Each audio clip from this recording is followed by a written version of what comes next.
Okay. Bismillah ar-Rahman ar-Rahim. Alhamdulillah.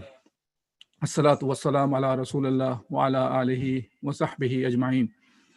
Inshallah, in today's talk, we will cover the second part of the Ijtihad, in which, in today's talk, we'll basically talk about the qualifications for performing the Ijtihad. Let me get the slides and inshallah, we'll start.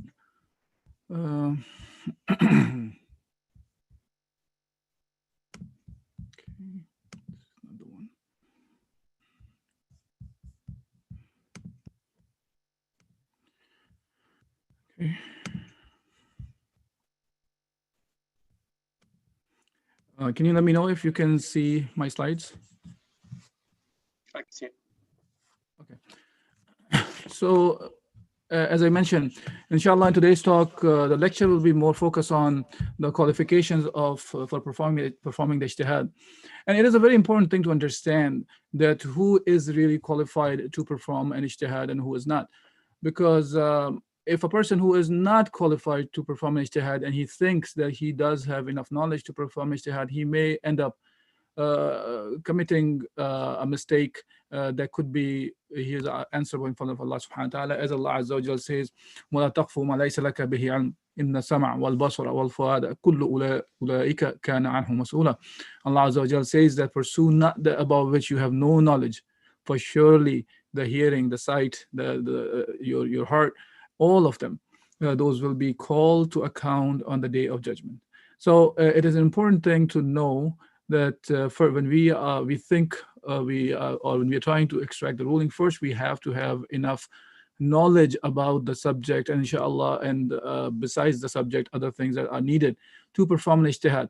And some of the terms that we will be using today have been used in the past. So if I feel like that needs to be reviewed, I will at least give a meaning of that word if it was not used. So ijtihad is basically, as we mentioned, that this is the process that you go through to extract the rules from the Quran and the Sunnah, or the sources of Islam or the Sharia, and to find out what Allah subhanahu wa ta'ala wants for a specific issue from us so we can act accordingly.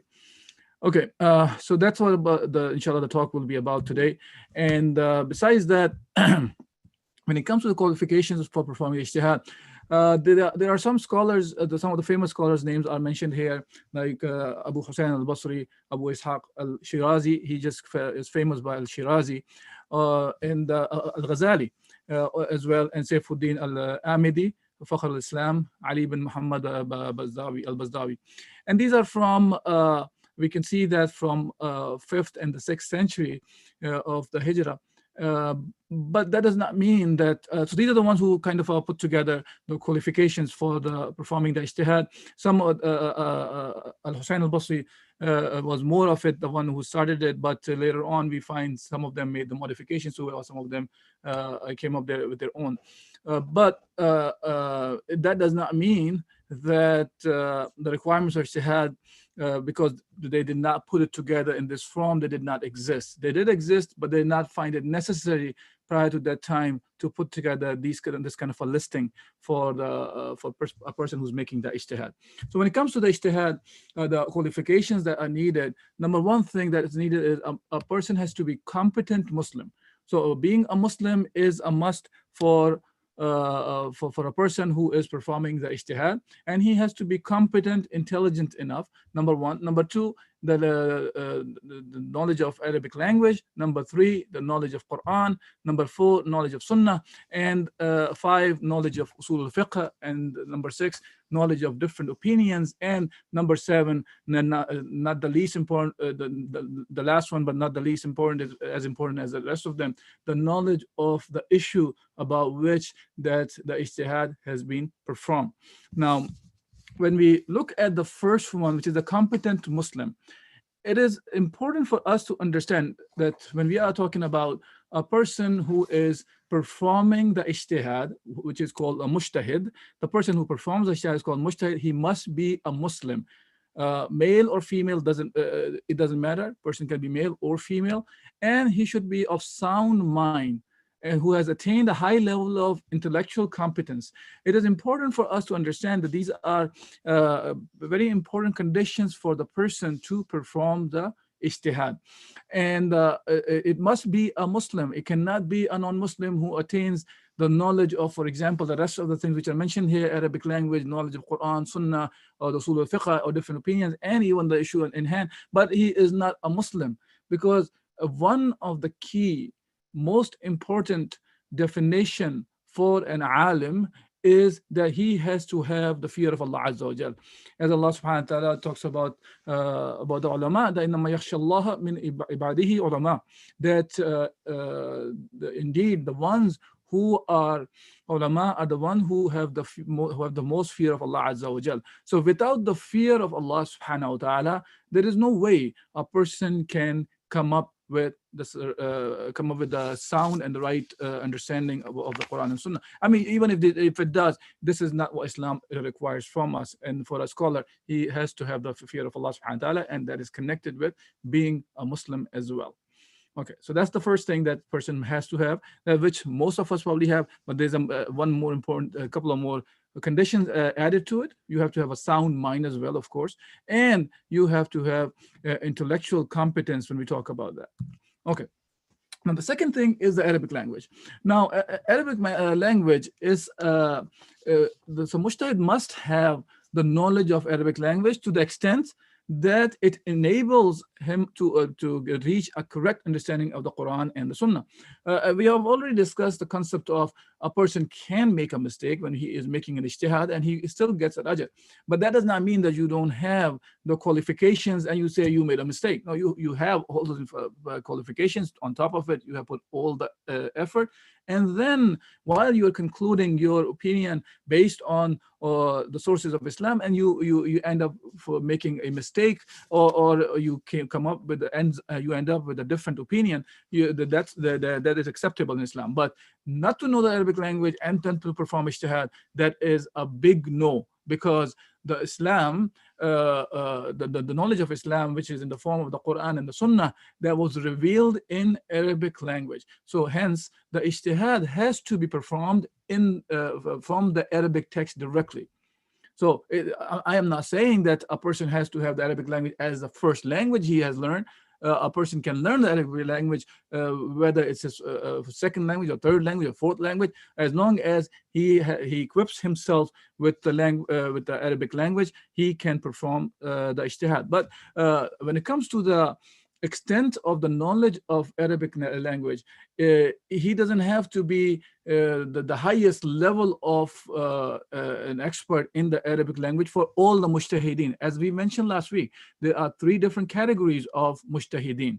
So for example, mujtahid masala, the one who is only interested in a specific masala that he is looking into. Masala means an issue that he is trying to solve, or to understand what Allah subhanahu wa ta'ala wants for the issue. That as long as he has enough knowledge of Arabic to understand that specific issue from the Quran and the Sunnah and extracting the rules from the sources, and he has all the tools for that much of Arabic language, that can be sufficient as far as the Arabic language goes. And the expertise in the language may go higher depending on the kind of a mujtahid the person is. For example, a person must be able to distinguish the basic things. For example, dalat al-alfad, the meanings of the words, or for example, things like what's mufrad and jama'. Mufrad is the singular or the plural, or muthanna, or the dual, and what does it mean by haqiqah and majaz. For example, the literal meaning or the metaphoric meaning, or the kul or juz, partly, or kul is full, completely, or juz is partial, or ishtirak, for example, a word that can have multiple meaning, lafz mushtarak, for example, or synonym, or which is mutaradif or taraduf. So these kind of things a person has to have the knowledge of in the language to come to the to make an ijtihad if he wants to be a mujtahid. So he has to have enough knowledge of the language. What I mentioned was just few of the things. Of course, there's more than that. So today what we're discussing is we just want to present the kind of knowledge a person must have before he starts thinking that he can go and extract the rulings in Islam. So we are just, it's more of a, we call the top of the iceberg, tip of the iceberg we're talking about. We're just discussing that these are the kinds of knowledges the person should have when he is performing the ijtihad. Now, the third one is the knowledge of the Quran. So when it comes to the mujtahid, he must be knowledgeable of the Quran. And some of the things, for example, mentioned here are he must be aware of the differences between the Makki versus Madani content of the Quran, because that can kind of gives some sort of an idea right away of the order of revelation, not necessarily complete order of revelation, but you know that this is part was revealed in the first 13 years or the last 10 years of the life of Rasulullah Sallallahu Alaihi Wasallam as a prophet. Or Asbab al-Nuzul, the cause of revelation or the context of revelation, when the ayat or a hadith even they were revealed, but we're talking about the Quran, so we'll stick here about Asbab al-Nuzul of the Quran here. That when the ayat were revealed, what was the context of it? So we can also distinguish, for example, if the issue is a specific issue or it's a general issue, or to understand, you have to have the knowledge of specifically the ayatul ahkam, meaning those verses that have rulings about different things, or especially the ones that you are trying to look for the solution or look for the opinion from the Quran and Sunnah or the sources of Sharia. So the Quranic ayat have to be known to the person that about the rule that he is looking for. In general, he has to have the knowledge about the ayatul ahkam. Besides that, he has to have knowledge of the tafsir of those ayat, whether he is the one who is doing the tafsir or he should be aware of the mufassirun who have done the commentary of the Quran or the specific ayat that he's looking into, and also the knowledge of the Sunnah, which is about the Quranic ayat. For example, the hadith which were in reference to the ayat, because as you can go to Sahih Bukhari, for example, and you will see that there is a whole section that is the ayat that are talking about the verses in what conditions or situation the ayat were revealed, and Rasulullah sallallahu alaihi wasallam has mentioned certain things about those ayat that were revealed, and also how the Sahaba understood the ayat or the Quran if it's available. So that's these are just the minimum things that, as I'm talking about, that mujtahid should be aware of. Each one of these things have their own details. So as I said, we are only talking about brief introduction to the qualifications for performing the ijtihad.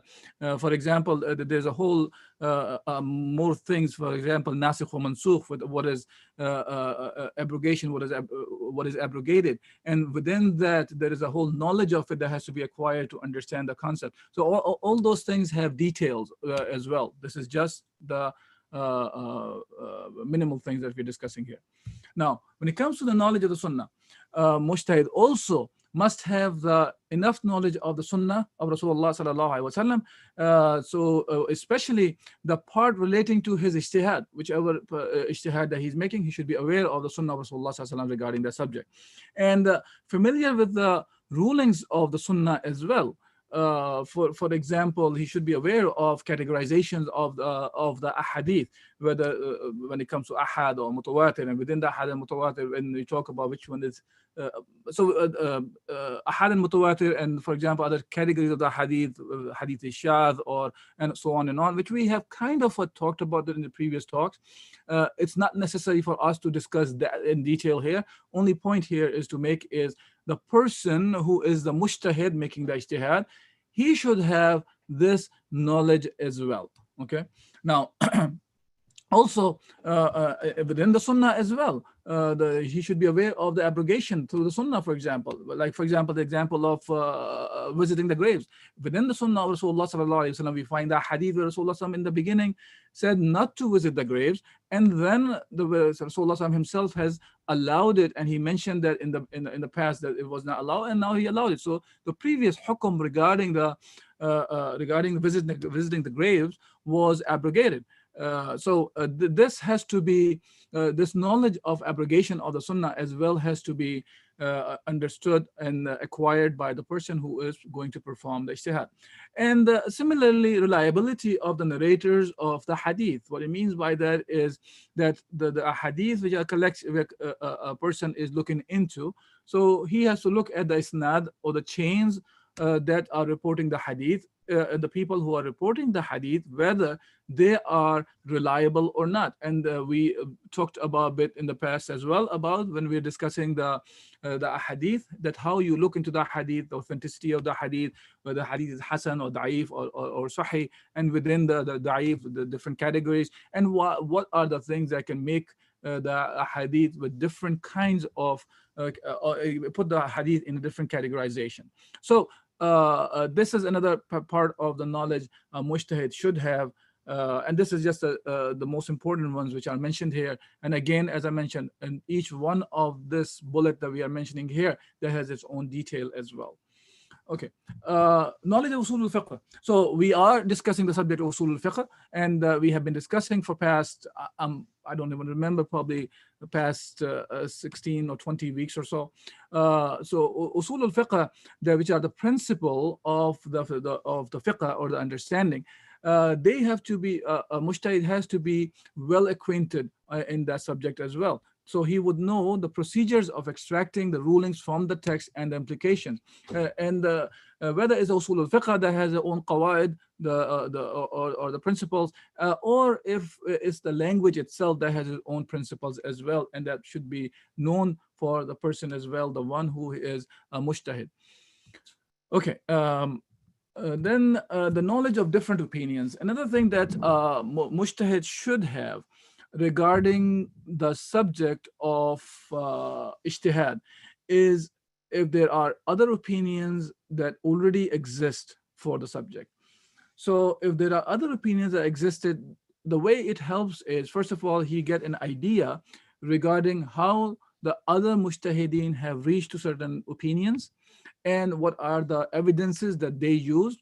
And when this mujtahid who is trying to make his own ijtihad, so he will have access to a lot of information already, plus he will go into the detail of his own, following his own usul, following his own principles, and if there, he'll be able to see if there is any of the evidences, for example, were missed by the other mujtahideen, the one who had opinions already existing, but he is making his own opinion. Does not mean that he just for the heck of it wants to come up with his own opinion to follow his desires. Rather, he is a person who's a mujtahid and he can extract his own opinions. So he goes and extract the ruling. Or if he senses that there are the other opinions have some flaws, and he wants to make sure that he does not fall into the same trap that others may have made the mistake.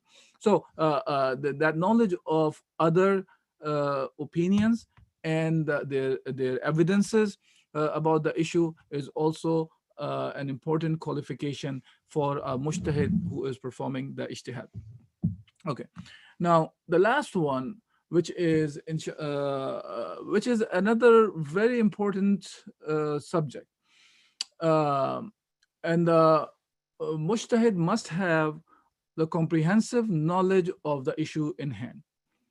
Whatever the issue is, we are talking about here the reality of the subject in hand, and the mujtahid must have this knowledge, meaning he understands the issue first.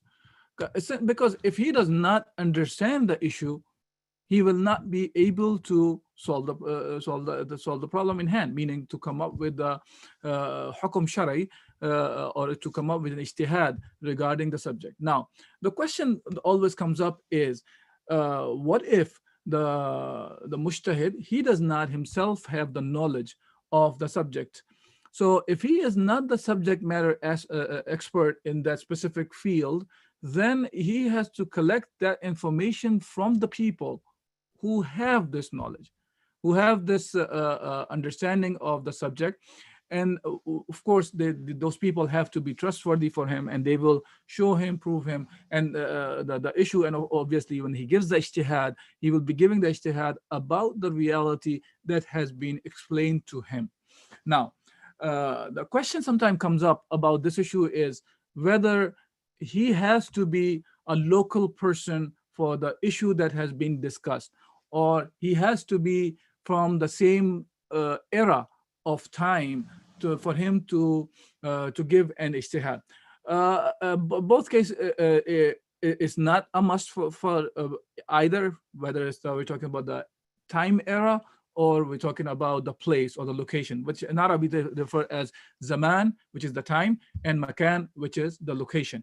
Neither of them is a must for a mujtahid to be in the same location or to be in the same time to solve the problem.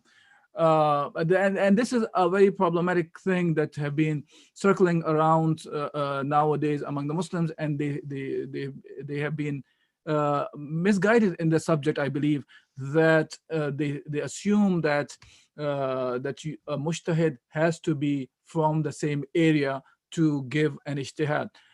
As I mentioned earlier, he has to have the understanding of the issue. He doesn't have to be from the location. For example, a person who is in the United States, he cannot say that the issues that come up in the United States can only be solved by the scholar which is residing in the United States. That is a false statement.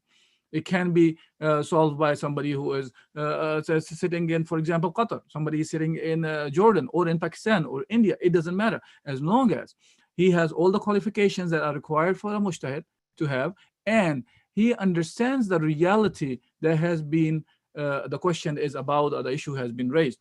This is the problematic from the perspective of that person could be, for example, in United States, and he could be a mujtahid, but and the issue has been presented to him, and if he does not himself understand the reality of the issue, then he is not qualified to make ijtihad on that subject. Because if he does not understand it thoroughly, what the issue in hand is, no matter if you are in the same location, you are not the right person to perform an ijtihad. Similar thing goes for the time as well. You don't have to be living in that certain time to make an ijtihad, because you can be, for example, there is an ijtihad that was done in, let's say, 600 years ago about an issue, for example, while you're let's say a couple of hundred years ago, well, the issue of whether you can use the faucet or not, or tap or not for making the wudu. Now, of course, this is it's a very simplistic one, but there was an issue that came up among the ummah at that time. Now, you cannot say that, well, that opinion was done 200-300 years ago, so it does not apply to them, apply to us now, just because we are in a different era. That does not invalidate an opinion just because you are in a different time. That is true that if you have a new issue that did not exist in the past, so that is, from that perspective, the new issue requires a ruling now. That does not mean that it will just invalidate. There is no expiry of an ijtihad, that after a certain time an ijtihad will be expired. Rather, it is dependent on the validity, meaning the validity is if the issue in hand is still the same we are discussing, and evidences that we used before were the valid evidences. We did not find any new evidence that shows that the previous one had a flaw. Hence, we have to do the ijtihad correctly. That's a completely separate issue. But to say that just because we are in a different time or different place, that will change the opinion, or you have to have scholars from a specific region to perform the ijtihad for a specific region, that is wrong. And inshallah, later on, we will talk about a little bit more in detail about this whole issue of time and place dependency on ijtihad that has been thrown at the ummah nowadays, why it is invalid to look at ijtihad from that perspective. Inshallah, we'll talk about that and even the minority fiqh and these kind of subjects later on. Now, so to summarize today's talk, inshallah, when it comes to the qualifications of the mujtahid that are required to perform an ijtihad. A person must be a competent Muslim, meaning he is intellectually, he is sound, and he is competent, and he is Muslim. These three things have to be there conditionally for this first one. Arabic language, we talked about that. Because the Quran and the Sunnah or the Wahi that was revealed to Rasulullah ﷺ was in Arabic language, hence when a person is making an ijtihad, he must have enough knowledge of Arabic language to perform an ijtihad. Ijtihad cannot be done by looking at the Quranic meaning in Urdu or a hadith in Urdu and coming up with a conclusion from there, because that is not considered as the meaning of the Quran in different languages is not considered as the Quran. Okay, so the language of the Quran and the Sunnah is Arabic language, hence has to be acquired. And when we talked about that it has to be enough knowledge about of the language for the subject matter that we are trying to come up for the ijtihad for. Third, person must have the knowledge of the Quran. And there are different aspects of the Quranic knowledge I have to have for a person. Similarly, the person who's making a ijtihad or performing an ijtihad, he must have the knowledge of Sunnah of Rasulullah sallallahu alaihi wasallam, meaning the authenticity of the hadith and the abrogation of the Sunnah or categorization of the hadith and on and on. So he must have enough knowledge regarding the Sunnah of Rasulullah sallallahu alaihi wasallam, and he must have the knowledge of Usul al-Fiqh, that what are the sources of the fiqh and principles that you have to use to conclude that what are the what Allah subhanahu wa ta'ala wants for a specific situation. Number 6, the knowledge of the different opinions, that the other scholars already have different opinions. Then the person must the person must be aware of the other opinions as well. And when we say different opinions, of course we talk about opinions which are within the Quran and Sunnah boundaries that are set. Now, not that the person just differs about a subject out of nowhere. He says, no, Islam says this, but I think it should be done differently. That's not called a different opinion. Rather, it is just an invalid opinion which should not be considered anyways. So when we talk about different opinions, we're talking about the ones which are from the sources of Islam, and a person, the other fuqaha, other mujtahideen have concluded an opinion. Then a person who is looking for making an ijtihad, he should be aware of it, of the evidences that they use and how they study the reality. Number 7, understanding have the knowledge of the issue in hand. Whatever the issue we're talking about, the person must have thorough knowledge of the issue, whether he is an expert in the subject himself or not. If he is not the one who's expert, then he should gain that knowledge from the others. So inshallah, I will stop today's talk here, and if there is any questions or comments about the subject, inshallah I'll try to answer. And next week we will talk about the differences of opinions, how the differences of opinion occur, and how to solve those differences or live in harmony while those differences exist, inshallah. So I'll stop here, inshallah, for today's talk. And if there's any questions or comments, please raise your hand, or you can speak in the mic, I believe. There's 2 questions in the chat. Okay. 2 questions in the chat. Okay. So for ijtihad, the Quran translation is not acceptable, right? So is that the question, first one? Yes. So you cannot just use the translations to come to the ijtihad. You have to understand the text in the language.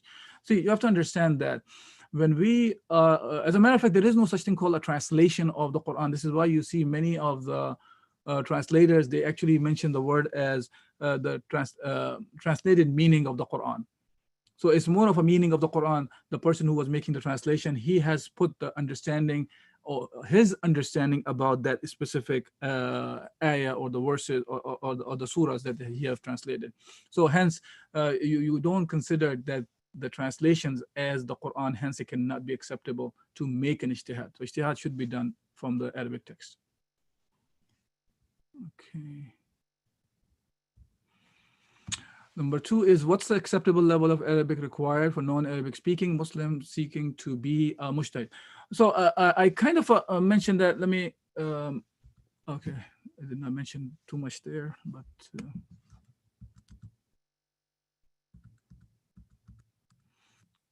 okay, I did not go into too much detail in the text itself, but the main idea is you must have the knowledge of the Arabic language to extend that it enables a correct understanding of the Quran and the Sunnah, especially about the specific subject in hand. As I said, it depends on the kind of a mujtahid. If he is just a mujtahid masala, he has to have enough Arabic understanding that he understands the text which needs to be looked into for the specific ijtihad, and he is aware of the rules which are needed for understanding that specific text of the Quran and the Sunnah. He must have that understanding, and that includes all the different qawaid of the Arabic language, whether it's related to the nahu or sarf, and so on and on. So that's the minimum we are talking about here. Okay.